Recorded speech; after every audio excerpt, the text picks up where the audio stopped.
महाराज जी, आप दोनों कह रहे हैं कि आप स्त्री रोग विशेषज्ञ हैं और महाराज जी कह रहे थे कि शुरू के सालों में मतलब ज्ञानतावश जब इनको पता नहीं था कि कर्म का प्रभाव तो गर्भपात और नसबंदी आदि इसका किया था, अभी कुछ सालों से छोड़ रखा है महाराज जी। एक तो है कि पुराने, एक ने लिखा कि पुराने पाप जो हो गया उसका दोष मुझे जो लगे हैं या तो उसका प्रायश्चित कैसे, और दूसरे कह रहे हैं कि अगर हम किसी को मना कर देते हैं वो कहीं और जाके सफाई करा लेते हैं या फिर उसको स्त्री को या बच्चे को कुछ हो जाता है तो उसका अपराध इनको तो नहीं लगेगा। नहीं, मना कर देना ठीक है, हम तुम्हारा पाप कर्म नहीं करेंगे।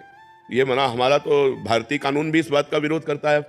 भारतीय कानून भी इस बात का विरोध करता है कि आप गर्भस्थ शिशु की हत्या ना करें। क्यों? भारतीय कानून भी विरोध करता है, भागवती कानून तो विरोध करता ही है।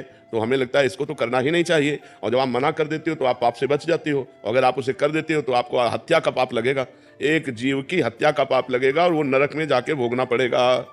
गर्भ हत्या, भ्रूण हत्या, ये महत पापों में आता है, महापापों में आता है। तो ये तो प्रायः घर गृहस्थी करवा रहे, तभी घर में दुर्गति हो रही, तभी लड़के ऐसे पैदा होते हैं कि मार थप्पड़ मार डंडे बूढ़ों को घर के बाहर करते हैं। क्योंकि यही, जब गर्भस्थ जवान थे तो गर्भस्थ शिशुओं की हत्या की, तो वही पाप आके जिस पुत्र को बचाया उसी की खोपड़ी में बैठा तुम्हारे घर में आतंक पैदा कर देगा। इसलिए बहुत सौम्य शांत भाव से अभी जो पाप हो चुके हैं उनका प्रायश्चित कर लो। श्रीमद् भागवत का 7 दिन का पाठ करवाओ संस्कृत से, और भगवान के परम पावन तीर्थ है, उन तीर्थों में अवगाहन करो, भगवान की शरण में होकर के प्रार्थना करो कि भूल से जो हमसे पाप हो गए ना क्षमा करो, आगे हमसे गलतियां नहीं होंगी।